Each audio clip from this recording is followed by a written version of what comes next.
So, as I'm sure you probably know by now, we've been exploring Mahayana Buddhism since the new year. Buddhism through time and space, the Mahayana. And we've also seen probably the most defining thing about the Mahayana is the Bodhisattva ideal, the Bodhisattva path. So we've seen that for Mahayana Buddhists, the ideal isn't someone who just practices, the ideal Buddhist isn't someone who just practices for their own liberation, if you like, for their own happiness. It's for their own sake. It's someone who practices for the sake of all. That's the Mahayana ideal. So, I mean, we humans, we make a terrible mess of things because of our delusion, especially our delusion that we are separate, fixed, independent beings, and the delusion that we can somehow grasp happiness by getting the outer world organised just how we want it, getting the stuff we want, or getting the world organised to suit our personal likes and dislikes and agendas, or getting constant succession of temporary sensory pleasures. So yeah, we're all trying to do that, all trying to organise the world to get our own way, to support our personal likes and dislikes. And because we're all doing that, we're always at cross purposes with everybody else, basically. We're in competition with others. We're in conflict with others. We're treading on each other's toes. A world full of such deluded people has been likened to a play in which everybody is trying to be the director. So everybody's trying to organise it the way they want and doesn't want it organised the way everybody else wants it. So everybody's always fighting to get their own way, and the result is a play that nobody wants to see. It's a terrible mess. So against that background, we could say that a bodhisattva is someone who is practicing the Dharma to become more and more liberated from those delusions in order to stop being part of the mess, stop being part of the problem, and start being part of the solution. And that's a big part of their motivation for practice, not just to become happier and go and sit in a corner. So for the last 2 weeks before this, we've been looking at what's probably the most common description of the Bodhisattva path, which is the practice of the 6 Paramitas.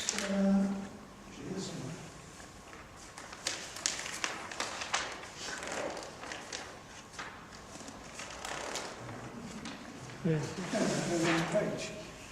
The 6 Paramitas. Dharma, giving, Sila, ethics, Kshanti, patience. Some of these don't translate very well, incidentally. These are very approximate translations. Very energy or effort. And tonight I'm going to look at Samadhi, meditation, and Prajna. So we've seen that the 6 paramitas, if you like, can be sometimes translated as perfections, but maybe a better translation would be ways beyond. You can translate paramita as something like way to the other shore. They're practices that help us transcend our small, limited self-view. And I said a couple of weeks ago, one of our titles for this series, the one that was the Buddhist Toolkit. So we had this title, the Buddhist Toolkit. It's as though we're locked up in this prison of separate selfhood, and the paramitas are tools that we can get out of, that can help us to get out of that prison. So I likened it as though it's as though we're in prison and the Buddha has smuggled in a cake. And in the cake there's a file, there's a hacksaw, there's a drill, there's a chisel, there's an infinitely expanding rope ladder, and probably one other. And those are the tools to help us get out of the prison. So those are what the paramitas are. They're the tools to help us get out of the prison of separate selfhood. Anyway, so over the last couple of weeks we've looked at the first 4 tools, if you like, in the toolkit. And tonight we're going to round that off by looking at the last 2. I don't know about you, but I remember when I first came across the Dharma, and I first came across all these different lists, all these different paths, and I found it a bit odd. that there were all these different formulations of the Buddha's path. There's the threefold path, there's the eightfold path, there's the six paramitas with the five somethings. There's the 5 stages of the Triratna system of spiritual development. And I used to think, well, hang on, one of these must be right. And that means the rest must be wrong. So how do you make sense of all these different paths?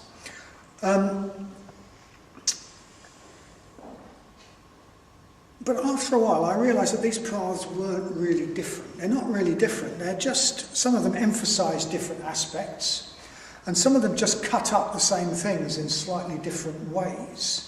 So, if you had a path from here to there, you could say it was 3 furlongs or so many yards, or, you could cut it up in different ways. And really, the paramitas are an illustration of this, because the 6 paramitas are really an amplification of something we talk about on the introductory course. We talk about the threefold path of ethics, meditation, and wisdom.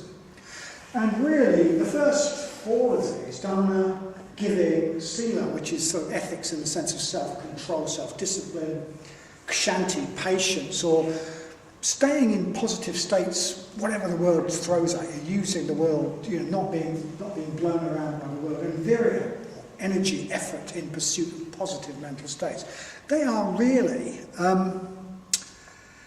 what they really are is an expansion of ethics. They're sort of ethics in its fullest sense. They represent the ways that we can practice in our life when we're off the meditation cushion, so that we can practice in ways that benefit ourselves and others, and that in ways that make our mind a suitable vehicle for moving on to meditation and wisdom.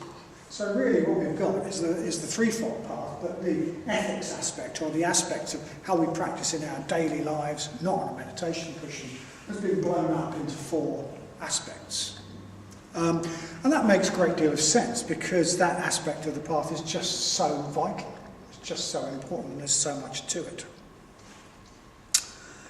Unless we practice the Dharma in the way we live our life, in all these different ways, our mind is not going to be in a fit state for meditation or to develop wisdom.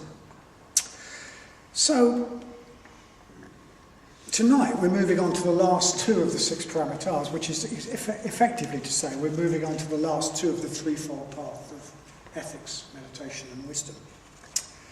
So first of all, meditation. Well, we called this talk, I think we called this talk on the website or posters, we called it Stopping and Realising. I came up with that title partly because I thought it was catchy, a catchy way of talking about meditation and wisdom.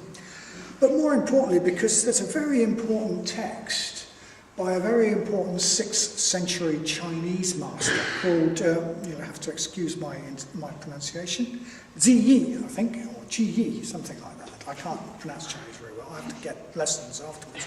But anyway, he was a really important master in the Tiantai tradition. And he lived in the 6th century, and he wrote a very important meditation manual, which is called Stopping and Realising, or at least that's how the title's been translated, Stopping and Realising. And in this text, stopping and realising refer to 2 different aspects of meditation, 2 different types of meditation.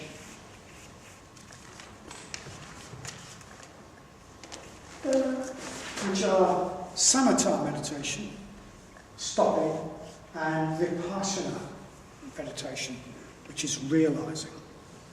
So stopping here in our title refers to what's traditionally called Samatar meditation.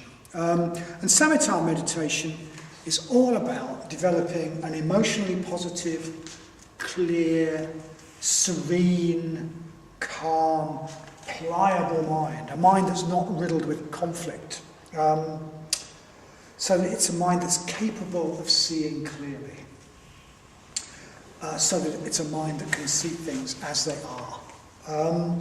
So the Metta Bhavana we teach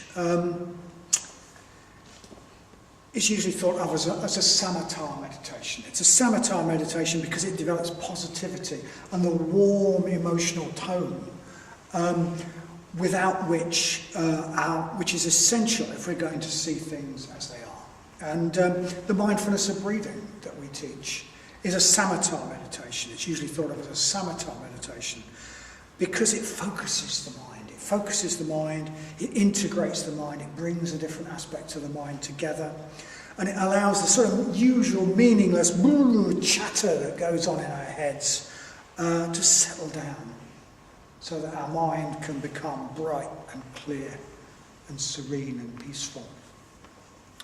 So the analogy that's sometimes used is that our normal mind is a bit like a glass of really muddy, stirred up water. And you can't see much through that glass. You can't see it at all.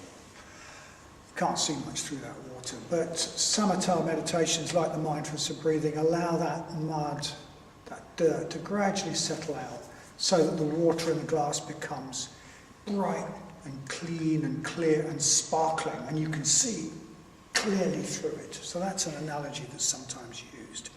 And another more modern analogy that's sometimes used is that our usual mind is a bit like a torch where the batteries are really low. There's not much power or energy in this torch. And the beam is set really diffuse. And the glass on the front is really dirty. So if you're wandering around at night with this torch, you really don't get to see very much, actually. And Samatar meditations, like the mindfulness of breathing, they power up the batteries. They focus the beam and they clean the glass so you can see really clearly with your torch.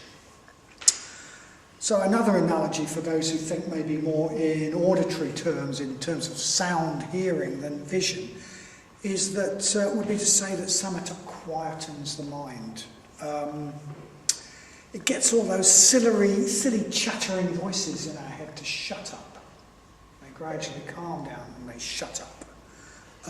So it creates this beautiful silence.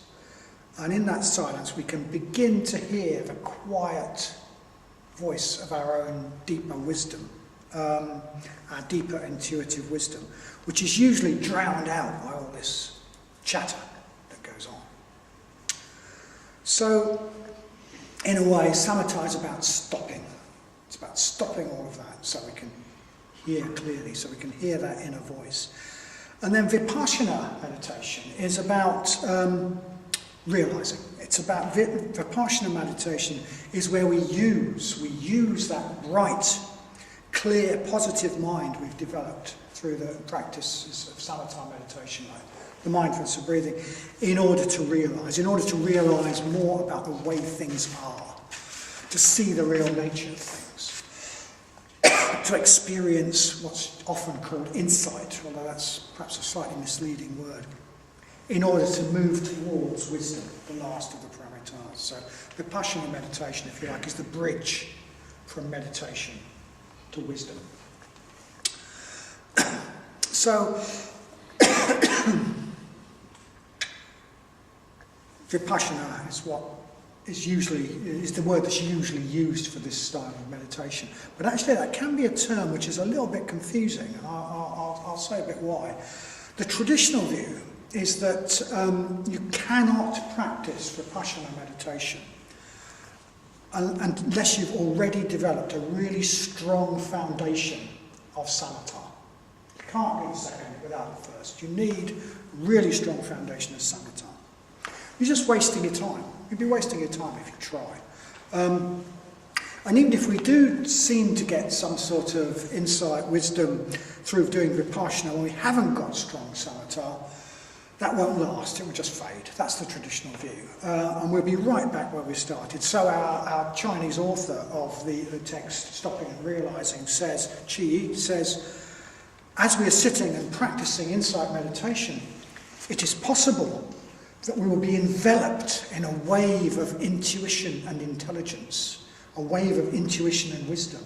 But as our power of concentration is weak, our mind will be weak and fluctuating like a candle flame in the wind. So this measure of transcendental wisdom will not be lasting. So he's saying, if we practice Vipassana meditation prematurely, before we've got strong samatha, our mind will be weak and fluctuating like a candle flame. And we might get insights, but they won't last. They won't stick. because our mind is weak. It doesn't hold what it's got. So whatever we get will just pass away, and we'll be back where we started. So I think it's quite important to realise that this is the traditional teaching about samatha and vipassana, that you need samatha. You need samatha as the essential foundation for vipassana.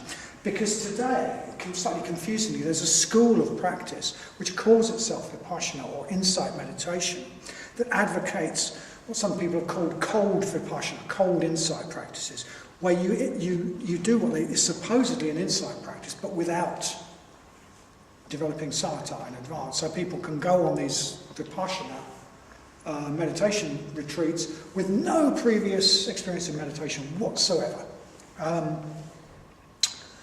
And Sangha, the founder of our order, has actually warned people off that style of practice quite strongly, because he thinks it leads, he says, to a cold, alienated awareness, rather than to genuine insight. But anyway, whatever the truth of that is, it's not how it's traditionally seen.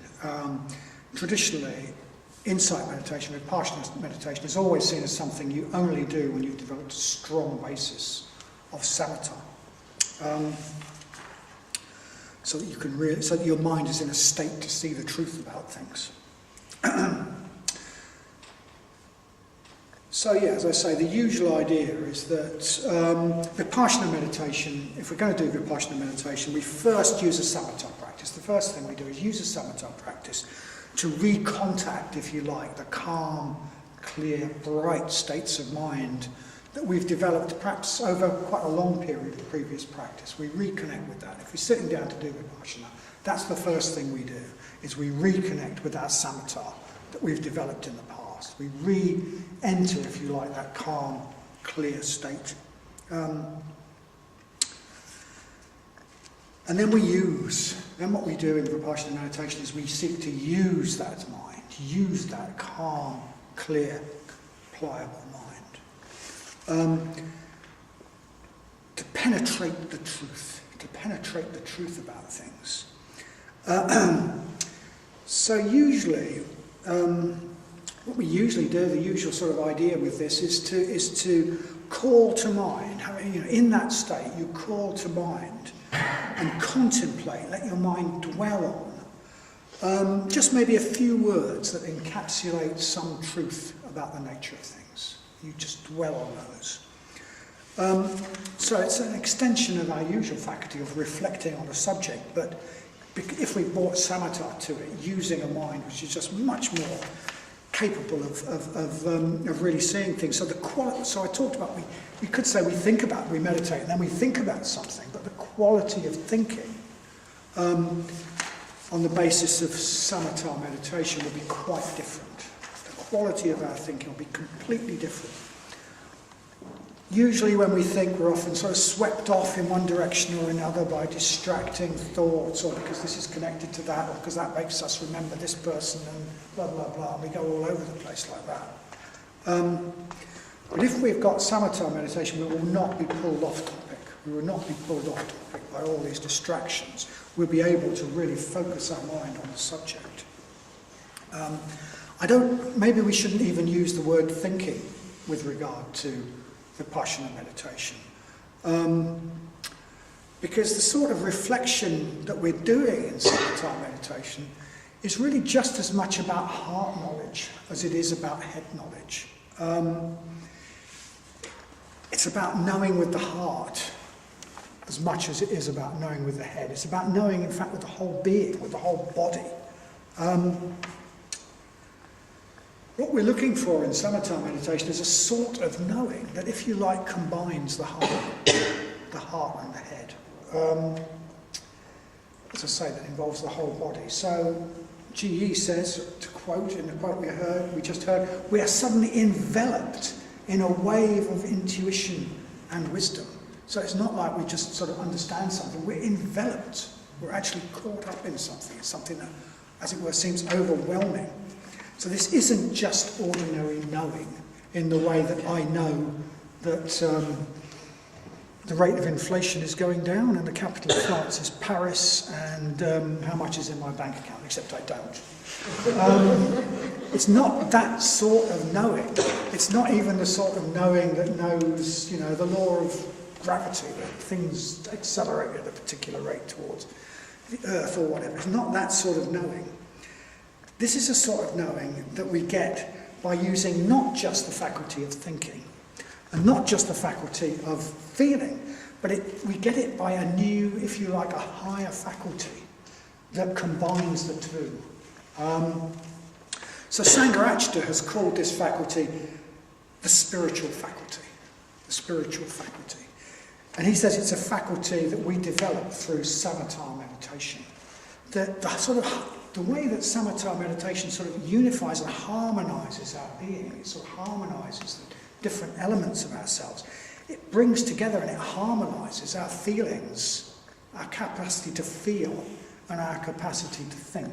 In a way, our capacity to feel and our capacity to think are both ways of knowing. We can have a strong feeling that something's right or that something's wrong, but it doesn't have much head in it. Or we can know by thinking, but it doesn't have that sort of sense of value and I don't know how to quite put it. It doesn't have that sort of sense of knowing truth, spiritual truth that the heart knowledge has. But if we meditate, if we develop Samatar meditation, if we cultivate a meditation practice, it's as though these two aspects of ourselves gradually come together, and we can know in a way that combines thinking and feeling. We know with our heart and our head at the same time. So it creates a new faculty which harmonises and, as it were, and combines and transcends both thinking and feeling, and that's the spiritual faculty. And the spiritual faculty is the way we know spiritual truth. It's the way we know the deep truth about the nature of things. And we've all got some of it already. We've all got it. I mean, it might sound like I'm talking about something from Mars, but we've all got it.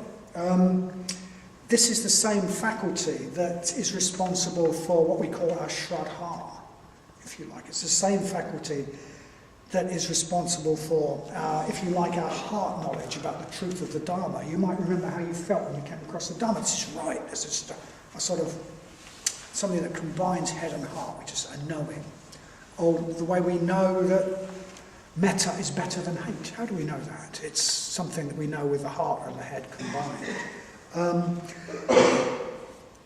It's the faculty with which we sort of have a sense of, an intuitive sense of the direction our life needs to take. Those of you who have been coming for a while will know what I mean by Shraddha, but I'm struggling slightly to articulate it. But it is that sort of heart knowledge, that sort of connection to something beyond ourselves, which combines head, heart, and, if you like, guts, the desire to move towards something. And that is an aspect of that spiritual faculty. We get that through our spiritual faculty. Another area where I think we experience it is in our perception of beauty. Say in our perception of beauty in art or music or something like that. It combines feeling and thinking. It's not just one or the other. And it's the way we know something is beautiful. And in the way we know something is beautiful in much the same way that we know something is deeply true at the spiritual level. So the insight we're looking for in Vipassana meditation is not just a sort of cold intellectual knowing. It is this sort of whole being, knowing with the whole being, knowing with the heart as much as knowing with the head. So if we're going to do Vipassana meditation, what we might do is, as I say, we revisit our samatha, we embed ourselves in samatha, we get back to that clear, bright mind, calm mind, and then we use that mind to contemplate some short description maybe of the nature of things. We could use an image, we could even use a sound symbol, but very often, traditionally, it's a short description of the nature of things. Maybe, probably, most often, one of the three, not Buddha Dharma and Sangha, something crept in, but one of the three lakshanas, one of the three marks of conditioned existence. You may remember these from the introductory course if you haven't done it all that long ago. Other people will know it very well. The 3 marks of conditioned existence, one of the sort of absolutely key Buddhist wisdom teachings. So we get ourselves into a meditative state, and we might drop into our mind the thought that all things are impermanent. Well, all things are not just impermanent, radically transient. They're changing like a movie. There's no body to them. They just change. They're just changing. Everything is in this process of change. So we might drop that into our mind. The mark of impermanence. All conditioned things are impermanent, are transient. We drop that into our mind, and we might let our clarified mind rest on that truth, rest on it, sort of dwell on it, turn it around, look at it from different angles. Think of examples. Think about the ways it's true. Feel it, taste it, really experience that as a reality. Really experience that as a full-body reality. And maybe we'll go beyond, if we do that, maybe we'll go beyond just thinking, oh yeah, all things are impermanent. Things wear around, I wear around. Maybe we go beyond that, and we just have a direct experience of sitting there and being nothing but change, surrounded by nothing but change. Quite a scary experience, actually. But maybe that's the sort of thing we're talking about. A direct experience of the reality of radical transience. Maybe we get that. Or as an extension of that, we might think, oh, okay, it's not just that all things change, there are no solid things, there are no things, there's only change. We might think that. All there is this vast interrelated web of change in which nothing has any independent fixed existence, and I don't have any independent fixed existence separate from other people and the world around me. So the mark of an Atman, the mark of non-self, we might drop that into our mind. And again, we might use our clarified mind, let our clarified mind rest on that truth, turn it around, look at it from different angles, feel it, taste it, think of examples, begin to really experience it as a reality. And maybe we will experience it as a reality, in which case we'll probably be absolutely terrified. Maybe, if we're doing it prematurely. But that's what we might do in Vipassana meditation. Or we might reflect, trying to gain happiness. I've been trying to gain happiness all my life by grabbing hold of the stuff of the outer world, organising it in the way I like, or seeking happiness from passing sensory pleasures, and that are gone as soon as they arrive. Just go whoosh like that. And it hasn't worked, and it's not going to work. The mark of unsatisfactoriness, the mark of that tells us that if we're looking to the things of the outer world, or entertainments, or whatever, pleasures from the outer world, to give us lasting happiness, it ain't going to work. Shucks. So we'll just be on a treadmill. So we might use our really sort of clarified mind to really see the truth of that, see how it has operated in our life, see it that it's true. Feel the liberating effects of going beyond that. So that's what we're trying to do in Vipassana meditation, is really penetrate to the truth of things like that, of truths like that, change them from a merely intellectual knowing about the truth into the sort of thing that we can perceive deeply and directly with our whole being. So that, as Chi says, it's a wave of intuition overwhelms us, envelops us, takes us over. So having talked a little bit about the 3 lakshanas and how we might contemplate the 3 lakshanas, I think it's just really important to say here that deeply knowing these 3 truths like these 3 truths, does not, contrary to expectation, plunge us into a sort of bleak and negative view of the world. Okay? where we might as well, you know, nothing lasts, I don't exist, and everything's unsatisfactory. Well, I think I'll just go out and end it now, basically, because what's the point, okay?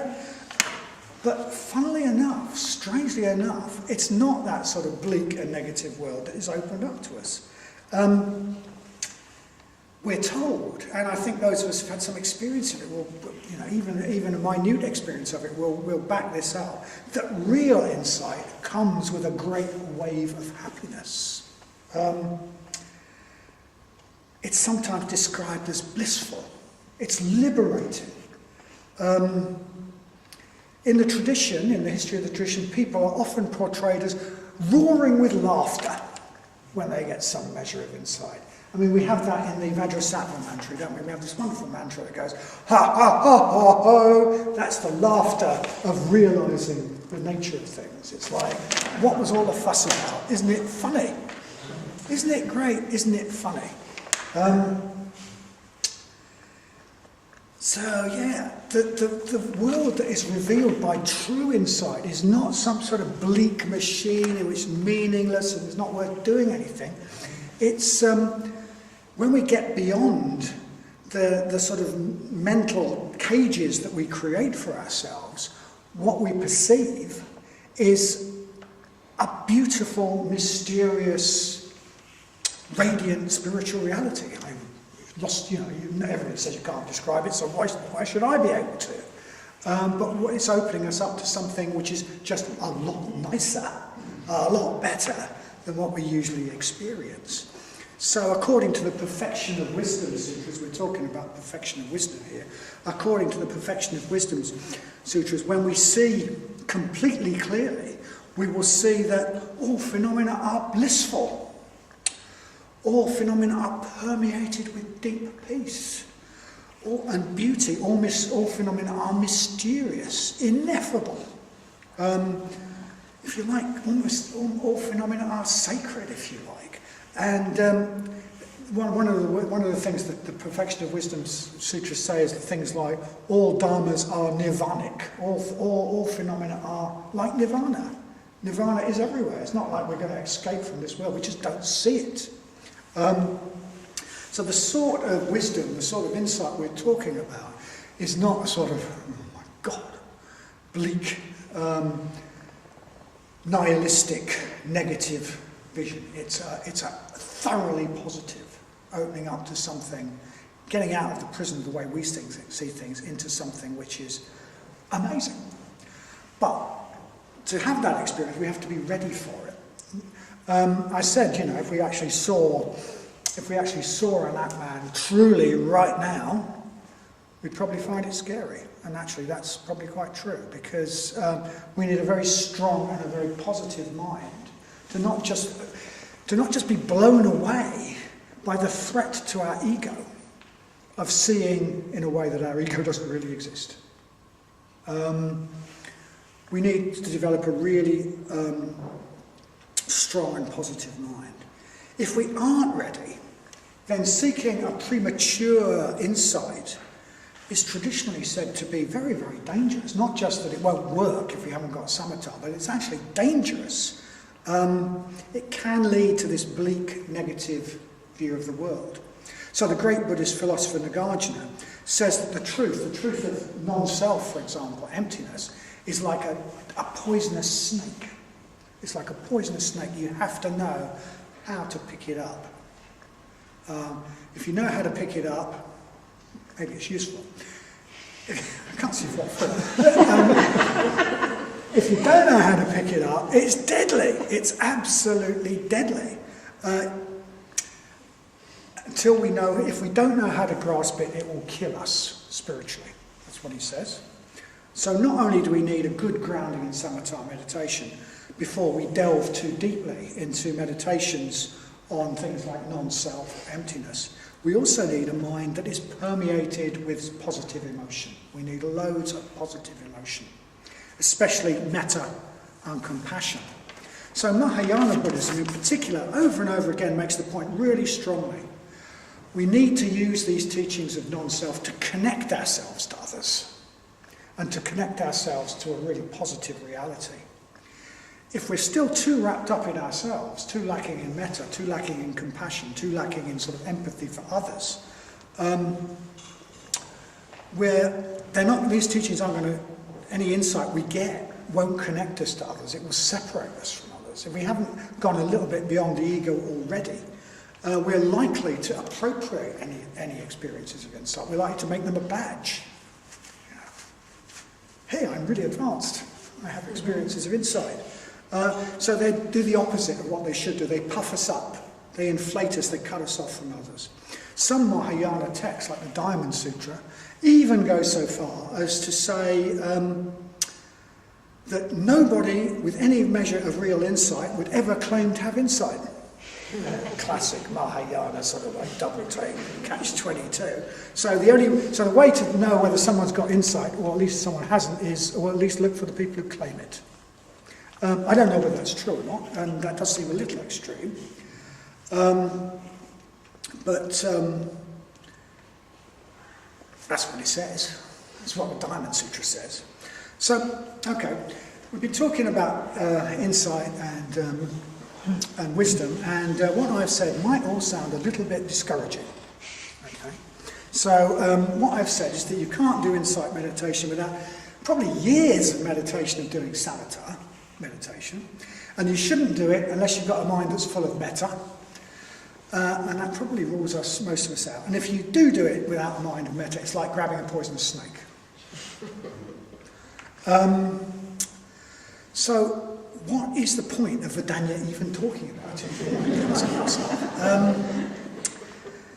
What's the point of even talking about wisdom? If Vipassana meditation is the way to wisdom, and we probably aren't ready for Vipassana meditation, what's the point of Vadanya talking about it? Well, actually, there is a point. There is a point in talking about it. Because the sort of Vipassana meditation we've been talking about is traditionally seen as just one level of wisdom. It's just the very highest level of wisdom. There is an approach to wisdom. There are other approaches to wisdom which do not have the same dangers. So traditionally there are said to be 3 levels of wisdom. The Sanskrit here is completely from memory, so it might be wrong. There is wisdom through hearing, which I believe is Shrutamaya Prajna. There is wisdom through reflecting, which is Chintamaya Prajna. And there is wisdom through meditating, which is Bhavana Maya Prajna. And the wisdom we've been talking about, the wisdom that you get through Vipassana meditation, is just the very highest level of these wisdoms. And that is not to discount the others. So first of all, the wisdom through hearing. Hearing means we hear, traditionally meant hearing the Dharma. We hear the Dharma, you might be hearing the Dharma now at home. So listening to talks on the Dharma, reading about the Dharma, hearing the Dharma. And then reflecting. The second level of wisdom is reflecting. Having heard the Dharma, having read about the Dharma, having come across the Dharma, we reflect on the Dharma. So we can all do this, actually. I mean, we may not have that incredibly sort of solid basis of samatha, but it's quite a good thing to do at the end of a meditation, to just reflect a bit on the Dharma. That is not quite the same thing as going for full-scale Vipassana meditation. But our mind may still be clearer and more positive at the end of a meditation. And we may well sort of, what happens is that the Dharma gradually sort of permeates our thinking. I meant to bring it up, but there's a very good book by a guy called Ratnaguna, called, I think, Reflecting. The Art of Reflection, which is down in the bookshop. And I'm not going to say an awful lot about reflecting, but if you want to know more about reflecting as a practice, have a look at that book. So yeah, reflecting, maybe reflecting in solitude, maybe using that sort of brightness at the end of a meditation to just think a little bit about the Dharma, think a little bit about our experience in relation to the Dharma. And then often the best way to approach this reflecting level of meditation is through study and discussion with others. That's why one of the reasons we do quite a lot of study and discussion. Traditionally, this is called Dhammavaca. Talking the Dharma, I think. And the tradition, and the Buddha says, well, this is an essential practice. This is as essential a practice as meditation. Talking the Dharma is as essential a practice as meditation. And it's an essential practice that leads us towards wisdom.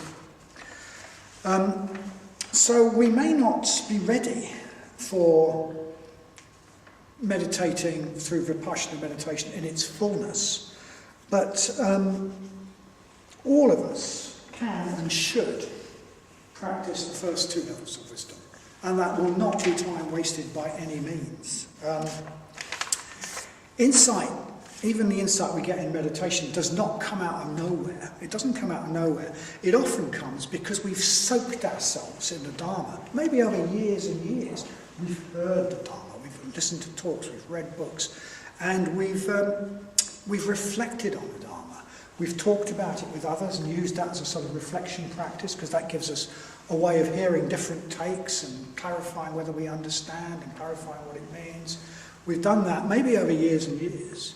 And maybe over those years and years, the Dharma it's as though we've bathed ourselves in a bath of the Dharma. And it's soaked in, and it's soaked in, and it's soaked in so that it's coloured our very bones. We're really soaked in the Dharma over a period of time. It permeates us, and it permeates the way we think, and it permeates the way we see the world. So we come to think in a dharmic way. We come to see the world in a dharmic perspective. And if we do that, then when we meditate, even if we aren't consciously doing a Vipassana meditation practice, it becomes more and more likely that our harmonised, clear, calm mind will suddenly be enveloped in that wave of intuition and wisdom that Chi talks about. It becomes more and more likely that somehow the switch will go, and this Dharma, which is soaked into our bones, will suddenly come out into Bhavana, Maya Prajna, which literally could be meditative, could be becoming. We become the wisdom becomes us.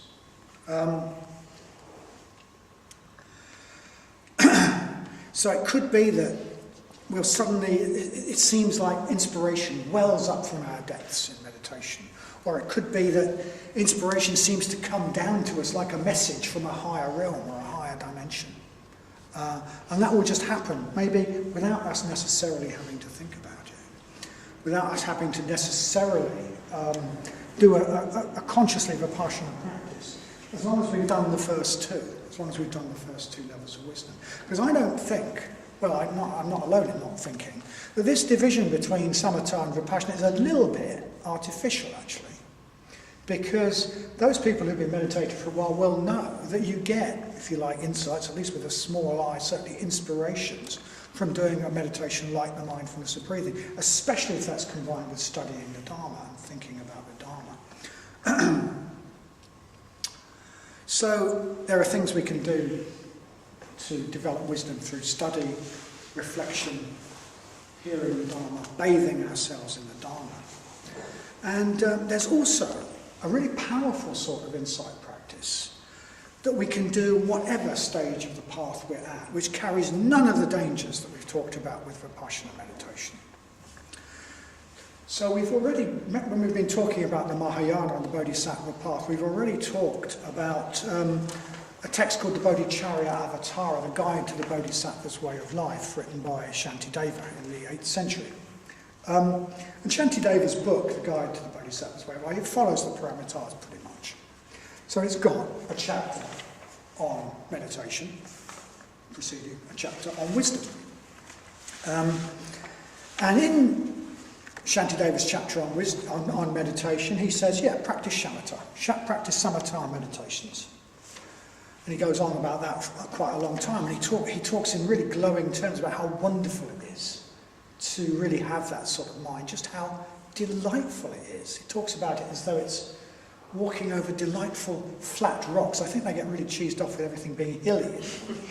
So in the moonlight, sort of, he's got all this lovely imagery about how lovely that style of meditation is.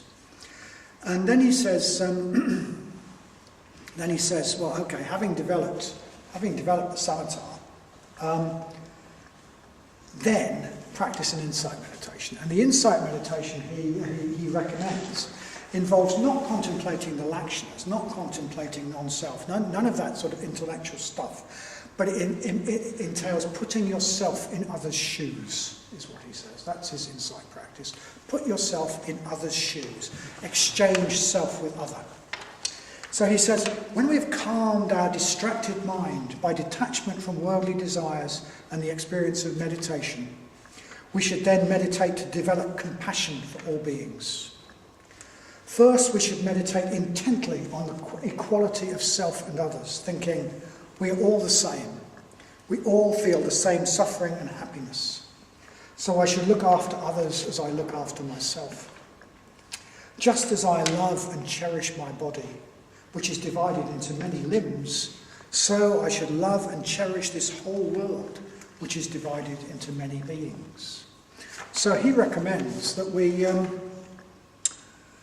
so then he goes on, in this way we should practice exchanging ourselves with others, seeing ourselves through their eyes, involving ourselves in their suffering, feeling the pain we cause them through our unskillfulness.